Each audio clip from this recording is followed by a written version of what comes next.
How can you be more influential in 5 minutes?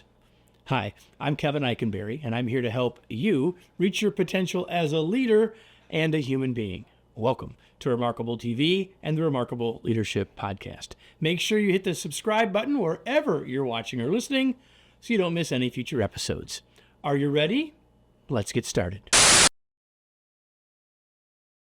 We'd all like to be more influential in all parts of our lives, sometimes on little things, sometimes on big things, and especially as a leader, since we're in the business of influencing others, being better at this skill is a useful thing, something we all would want. So that's why it's useful for us to spend a few minutes talking about it. Today, I want to give you 5 things that you can do in 5 minutes or less to be more influential with others. And here's the first one. Ask a question. Ask people what they think. Ask people how they feel. Ask people what their observations are. Ask people what their solutions are. Ask them a question. Engage people by asking and then shutting up and listening. Because we are more influential when we're listening often than when we're talking. Second, invest in someone.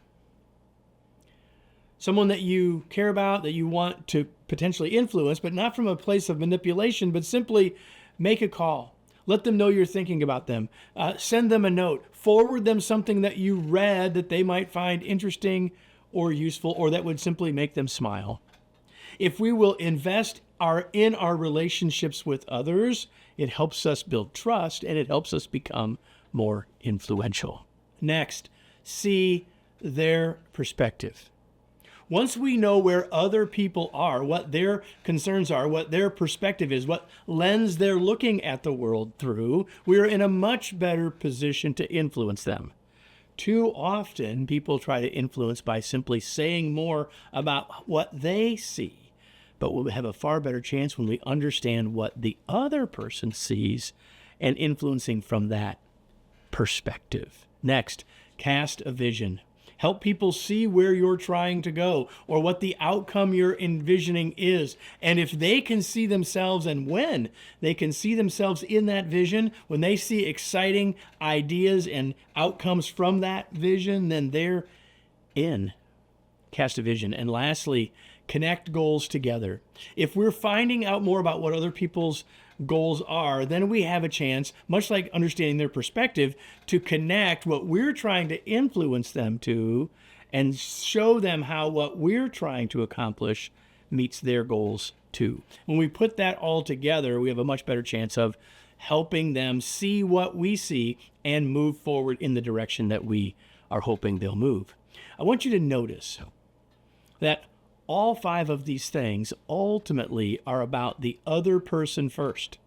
They're not about us. They're not even about what we're trying to influence first. They're about the other person, not our goal, not our desired outcome, not us, about them. When we remember that, then the little things that we do will help us be more influential when we're focusing it on them first. Let me close with today's remarkable reminder. Influence flows from a focus on the other person and their goals and perspectives first. If you're interested in helping more people in your organization become more influential and build their influence skills, you might be interested in that package of curated learning resources that we have available. You can find out about that one and all of the other packages available by going to kevineikenberry.com/curated. Hope you'll do that, and I hope you'll be back next week for another episode of Remarkable TV and the Remarkable Leadership Podcast.